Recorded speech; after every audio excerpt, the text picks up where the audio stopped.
आपको याद होगा मैंने कुछ महीने पहले ही बता दिया था कि केंद्र सरकार सत्येंद्र जैन को एक फर्जी केस में गिरफ्तार करने वाली है। मुझे बहुत ही विश्वसनीय सूत्रों से यह पता चला था। कल उन्हीं सूत्रों से सूचना मिली है कि अगले कुछ दिनों में केंद्र सरकार मनीष सिसोदिया को भी गिरफ्तार करने जा रही है। पता चला है कि केंद्र सरकार ने सभी जांच एजेंसीज को मनीष सिसोदिया के खिलाफ कोई ना कोई फर्जी केस तैयार करने को कहा है। जैसे इन्होंने सत्येंद्र जैन के खिलाफ फर्जी केस किया है, वैसे ये लोग मनीष जी के खिलाफ भी फर्जी केस बना रहे हैं। मनीष सिसोदिया भारत की शिक्षा क्रांति के जनक हैं। आजाद भारत के इतिहास के शायद वो सबसे बेहतरीन शिक्षा मंत्री हैं।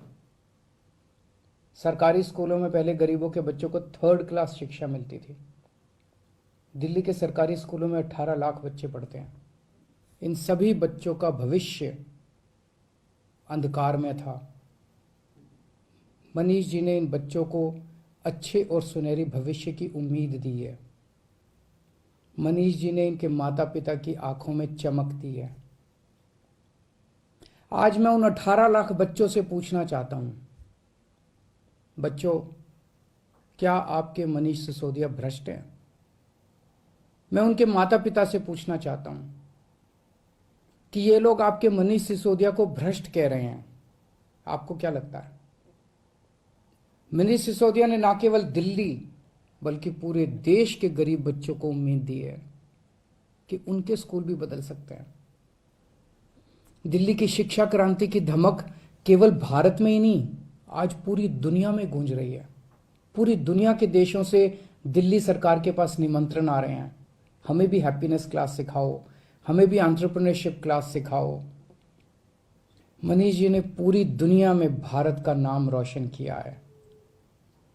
ऐसे व्यक्ति को जेल में डालना चाहिए या उन्हें पूरे देश के स्कूलों को ठीक करने की जिम्मेदारी देनी चाहिए? मुझे ऐसा लगता है कि सत्येंद्र जैन और मनीष सिसोदिया को फर्जी मामलों में जेल में डाल के दरअसल ये लोग दिल्ली में शिक्षा और स्वास्थ्य के क्षेत्र में जो अच्छे काम हो रहे हैं ना, उन्हें रोकना चाहते हैं। पर चिंता मत कीजिए, मैं ऐसा कभी नहीं होने दूंगा। सभी अच्छे काम चलते रहेंगे। मैं हमेशा कहता हूं, मुझे राजनीति करनी नहीं आती। मनीष को और सत्येंद्र को जेल में डालने के पीछे इन लोगों की क्या राजनीति है, मुझे नहीं पता, मुझे समझ नहीं आता। मुझे केवल ये पता है कि मनीष और सत्येंद्र जैसे लोगों को जेल में डालने से केवल देश का नुकसान है। अगर मनीष और सत्येंद्र भ्रष्ट हैं तो फिर ईमानदार कौन है? खैर, मेरी प्रधानमंत्री जी से हाथ जोड़ के विनती है, ये एक एक करके जेल में डालने की बजाय आप आम आदमी पार्टी के हम सभी मंत्रियों और सभी एमएलए को एक साथ जेल में डाल दीजिए। सारी जांच एजेंसीज को बोल दीजिए कि एक साथ सारी जांच कर ले। आप एक एक मंत्री को गिरफ्तार करते हो, इससे जनता के कामों में बाधा होती है। अब सत्येंद्र जैन जी दिल्ली में कई और नए मोहल्ला क्लिनिक बनवा रहे थे। वो दिल्ली में पानी और बढ़ाने के लिए कई नए प्रोजेक्ट्स पे काम कर रहे थे, यमुना की सफाई पे काम कर रहे थे। अब वो सारे प्रोजेक्ट्स धीमे पड़ जाएंगे। जिस केस में उन्हें गिरफ्तार किया है आपने, उसकी जांच पहले ही सीबीआई और इनकम टैक्स वाले कर चुके हैं, उन्हें कुछ नहीं मिला क्योंकि केस तो फर्जी है, उसमें कुछ है ही नहीं। अब उसी केस की दोबारा जांच ईडी कर रही है। एक एक केस को कई कई साल तक अलग अलग एजेंसी बस जांच ही करते रहेंगे क्या? तो फिर जनता का काम कब करेंगे हम लोग?